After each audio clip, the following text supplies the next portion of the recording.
एक झूठा sexual assault का केस जिसका सच सामने आने में पूरे 11 साल लग गए। शिल्पा शिंदे ने भाभी जी घर पे हैं शो के प्रोड्यूसर संजय गोली के ऊपर एक सेक्सुअल हरासमेंट का केस दर्ज कर दिया। मैंने मेरे प्रोड्यूसर के ऊपर सेक्सुअल हैरेसमेंट का केस कर दिया था क्योंकि मेरे पास कोई रास्ता नहीं था और तब मैं उसमें से निकली हूँ क्योंकि वो सेटलमेंट होके। I am from law background, मतलब मेरे उस वक्त मेरे दोस्तों ने भी कहा था, मेरी जो फ्रेंड है क्योंकि वो मराठी में लिखना था, तो मुझे कहा तुम क्या कर रही हो, मुझे तुमको पता है। मैंने कहा मेरे पास कोई रास्ता ही नहीं है, उन्होंने मुझे छोड़ा ही नहीं, तो मैंने शो छोड़ दिया, मेरे पास कोई रास्ता नहीं। आज इसके थ्रू बोल रही हूँ वो झूठ था। क्या बात कर रही है? हाँ, ये मैं आज फर्स्ट टाइम कन्फेस कर रही हूँ सचमुच। फिर हमारी सेटलमेंट हुई और फिर मेरा जो उस वक्त का पेमेंट था जो हमको 3 महीने बाद मिलता था वो क्लियर हुआ 2016 में, और पूरी सोसाइटी ने कुछ भी जाने बगैर उनके ऊपर किसी भी कोर्ट ट्रायल के पहले ही उन्हें क्रिमिनल मान लिया।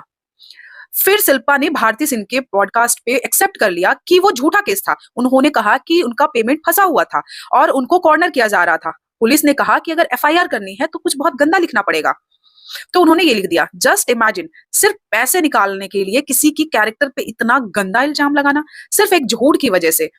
उनकी वाइफ, उनकी बेटी ने सोसाइटी में क्या कुछ नहीं फेस किया होगा। कोर्ट के चक्कर, मेंटल ट्रोमा, हर वक्त सोसाइटी से कॉर्नर किए जाना किसी बेकसूर ने झेला। क्योंकि इसीलिए ना कि हमारी सोसाइटी में लॉ का गलत इस्तेमाल करना इतना आसान है।